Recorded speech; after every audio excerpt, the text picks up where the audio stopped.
Mais de 72% dos brasileiros não gostam do seu trabalho. Você está dando o seu melhor, fica até tarde na empresa trabalhando, mas o seu chefe não reconhece o seu valor? Eu tenho uma solução para você. Que tal trabalhar para você mesmo? Receber uma grana que reflete o seu esforço. Então corre aqui no primeiro link da descrição e dê o primeiro passo. Temos áudio? Temos áudio. Ela tem? A Pri falou que mandou.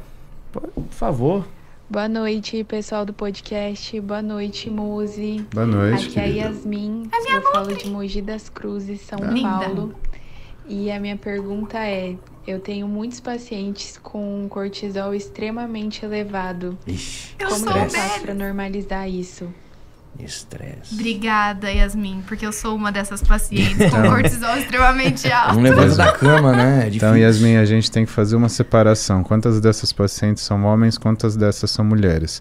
Eu já te falo que a Amanda, ela vai ter o cortisol alto porque ela usa pílula anticoncepcional.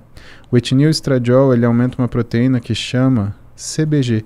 E quando você aumenta essa proteína que chama CBG, ela aumenta o que é a contagem de cortisol no sangue. Isso quer dizer o seguinte: sempre que você tiver uma mulher que usa uma pílula anticoncepcional, que tiver alteração de SHBG, ela também vai ter uma alteração de cortisol. Então esse cortisol está pseudo elevado, né? Ele não está aumentado, você só está medindo ele mais porque a proteína carregadora dele está elevada. Então fica descansada, né? A Amanda não tem um problema de cortisol, ela tem um problema de organização. Né, Amanda? Que a gente vai organizar a agenda. Bronca da Nutri na consulta e do Muzi no podcast. Tá maravilhoso. Pô, tá vendo? Vai chegar em casa hoje feliz. E tem uma dúvida masculina, né, cara? Nós homens, né, que sofremos aí da impotência sexual. Ele te botou nesse bolo. Ele botou nesse bolo, você percebeu, você é sensitivo, cara? Adoro isso aí. O combo da libido, cara. Eu já vi. Eles choram no banho, esses dois, entendeu? Cara? Eu já vi, né, que tem aí, ó, toma lá o Proviron com a cabergolina. Que já tava todos os nomes. Tem. Isso é bom, cara. É bom.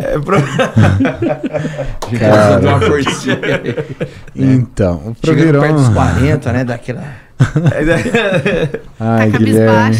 Tá triste. Assim, eu não posso falar especificamente da sua receita, porque a gente está numa época muito complicada, assim, para falar dessas coisas. Mas agora, uma coisa eu posso falar para você. Veja, quando você tem uma síndrome metabólica, uma das coisas que acontece é, além do que é a resistência periférica à insulina, você gera uma coisa chamada resistência periférica à leptina. Quem é a leptina?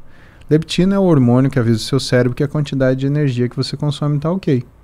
Então existe uma reação em cadeia. Essa leptina fala para o seu cérebro: a energia está ok. O que o seu cérebro faz? Produz hormônio sexual e te dá libido. Ué, se a gente estivesse na natureza, significaria abundância de alimento, significaria reproduza-se e seja feliz. E o inverso, o que é? O inverso é, se você não tem abundância de alimento, para que você vai engravidar? Para que você vai ter filho? Né? Para que você vai reproduzir? Seu filho provavelmente vai nascer, vai morrer, né? Porque não tem comida. Então, situações de privação de energia, assim como situações de resistência periférica à insulina, que é uma privação relativa, tá? Ou uma pseudo-privação, você não produz hormônios sexuais de uma forma adequada. Como que isso acontece na sua cabeça? Acontece assim. Leptina e insulina, eles ativam receptores que a gente chama baseados em tirosina quinase. Tá? Que é a base que ele é feito. Então, sempre que você cria uma resistência à insulina, você também cria uma resistência à leptina. O grande problema é que o órgão que controla o seu cérebro, a tua interação com o ambiente, que percebe, por exemplo, a luminosidade, temperatura, pressão, se está frio, se está calor, tá? Que é o hipotálamo, ele, para induzir a produção de hormônio sexual, ele depende de leptina. Então, se você tem uma resistência à leptina, o seu hipotálamo não percebe a leptina que está sendo produzida. Quando ele não percebe, ele deixa de produzir dois hormônios. Ele deixa de produzir quispeptina e GNRH. Esses dois hormônios, eles fazem com que você não produza na sua hipófise, a glândula principal do nosso corpo, dois outros hormônios, que são as gonadotrofinas, que vão alimentar as nossas gônadas, as mulheres o ovário e os homens os testículos, que é o LH e o FSH. Se você não produz LH-FSH, você não produz testosterona. A essa situação a gente chama hipogonadismo. E esse é um tipo de hipogonadismo de baixo hormônio de uma condição muito especial chamada síndrome MOSH, ou hipogonadismo específico da obesidade masculina. E isso tem que tratar. Isso não adianta tomar cabergolina, não adianta tomar mesterolona, não adianta tomar testosterona. Se você começa a usar qualquer um desses, você piora. Cabergolina, por exemplo, ela aumenta o que são as suas ações compulsivas. Então, por exemplo, quem joga, joga mais, quem fuma, fuma mais, e quem come, come mais. Exatamente. E aí você vai piorar a síndrome metabólica que está causando a tua falta de libido. Caramba. A mesterolona, ela é um androgênio. Se ela é um androgênio, ela vai inibir a tua produção de testosterona. Então você vai tomar ela, por um lado, você até vai abaixar o SHBG, mas se você tem síndrome MOSH, ele já está baixo.